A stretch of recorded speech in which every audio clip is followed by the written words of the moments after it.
Well, good morning, everybody. Jeff Slakey and Spencer Hughes here on the Daybreak Show. On Zoom video conference right now, it's the Chief of Fire District 4, Bob Burbridge. Hey, Bob, how are you? Hey, good morning, bud. Good Nice to to see see you, Jeff. you. Let's catch up a little bit. It's been a little while. I know you guys had a levy that you were asking the voters to approve, and it it didn't pass, but it was a real tight margin, right? It was, and this was a really tough campaign. In the middle of a pandemic, we had, a lot of moving parts, um, just in the reality of our world. A little anomaly with the EMS levies, per the state law. If it's an initial levy, a permanent levy, or a 10-year levy, it needs a super majority. So we ended up with 58.2 because we asked the voters for a permanent levy, and there was a thought process behind that as part of our strategic plan for long-term funding. EMS is one part of our taxation. There's a fire tax and an EMS levy tax. So there's a lot of energy that goes into renewing an EMS levy every 6 years. And, before COVID, strategically, we asked the voters for a permanent levy, and it was tough to get the message out. Sure. Some of the feedback we got afterwards, they thought they were asking for more when we were asking for the same, just for the long term. Oh, okay. Yeah. And I can see how there could be some confusion there and with everything else going on. So Right. what's the next step then? Next step, we're going to take a pause. The presidential election for the smaller junior taxing districts is a bit of a challenge, because after you get through all the federal, state, and county issues, you're usually the last question, page 2, Oh, yeah. bottom right corner. So we'll be back in February. Okay. And that's even going to be a challenge because another part of the voting, we need to have, even if we do have a successful percentage to take us over as a win, we have to have 40% of the voters that voted in the presidential. So that's another anomaly to the Washington taxation. So wow. Right now, we're internally, we're in discussions on a direction we're going to go, but we know we're going to be on the February ballot. And we took all sat down, did a little after action, because there was all kinds of woulda, coulda, shoulda, but let's not beat ourselves up. Yeah. How can we go out and virtually touch people and make sure that they're well educated and understand the issue?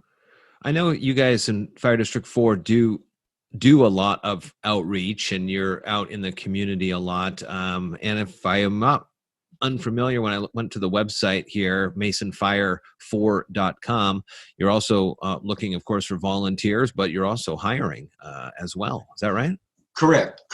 We keep a 7-year, we have a tool that we don't make decisions today that we can't support 7 years out. Okay. So as we grow, we try to grow smartly.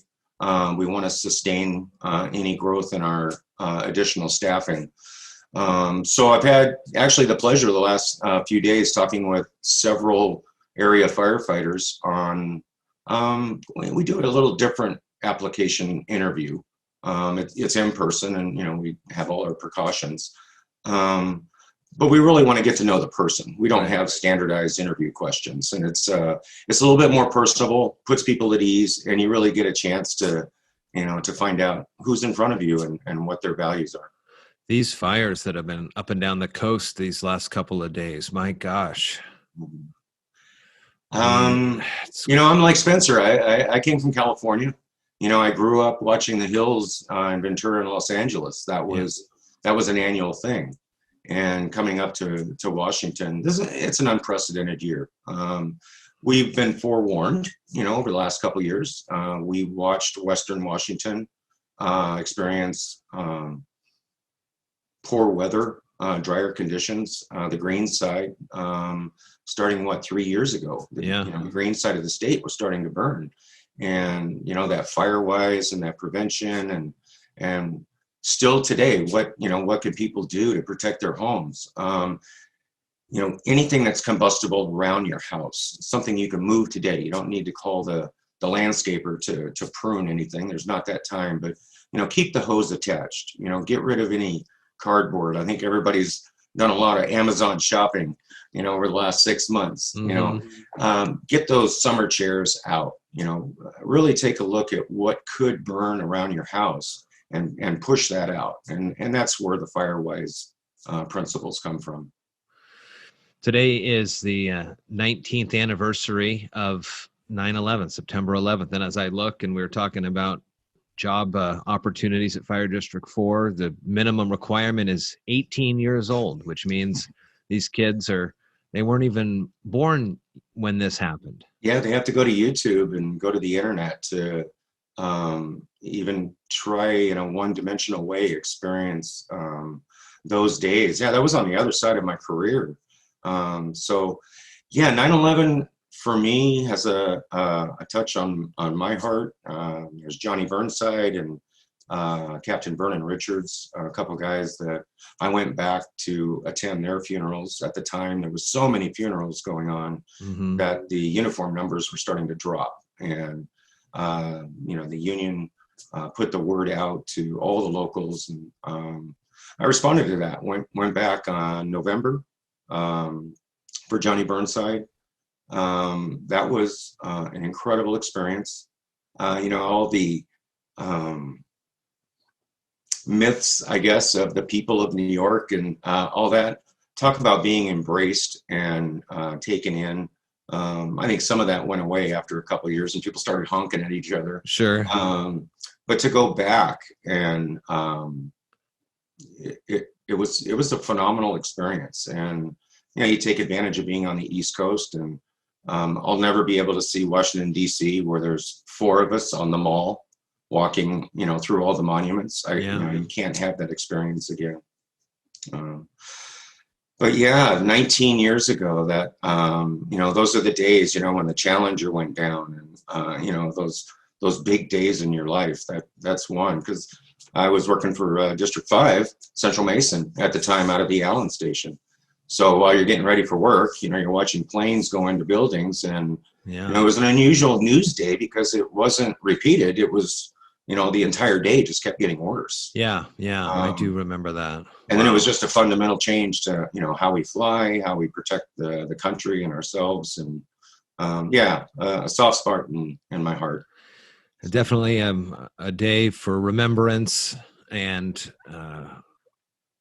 thinking back, honoring the men and women who lost their lives for that sacrifice. Bob Burbridge, Chief of Fire District 4. You can find him online, masonfire4.com. We'll be talking with you later. One quick thing. Yeah. One quick thing. Here's another soft spot in my heart. This COVID's been going on for, 6 months. Yeah. And when it started with our partnership with Squaxin Island, I shifted over and was working with Dr. John Taylor. And just a phenomenal emergency manager. In 100 operational periods, we're up to 160 now. There was only 3 mornings that, I could beat him to work. He was there at 4 a.m. And, it was tedious. And I just want to thank you and Spencer.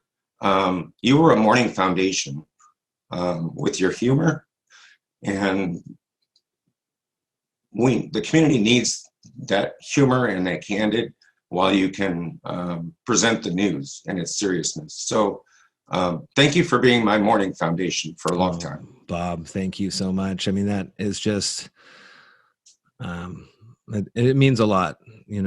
Spencer and I try our best to make sure everybody starts their day with some information and hopefully a smile on their face. And it's nice to hear that from you. And I get caught downtown, I'll be driving up to a traffic light and I'm laughing my, butt off. And then, I'll look over and this person thinks I'm just crazy and I'm rolling down the window, turn on the radio, So, but hey, thank you again. Have a great day. Thanks, Bob. You too. And we'll catch up later down the road. Okay. Thank you. You bet. All right, Bob. Thank you. Hey, thank you, Butch. I mean that seriously. You helped me out on a lot of mornings. Oh, it means a lot, buddy. All right. Good to see you. All right.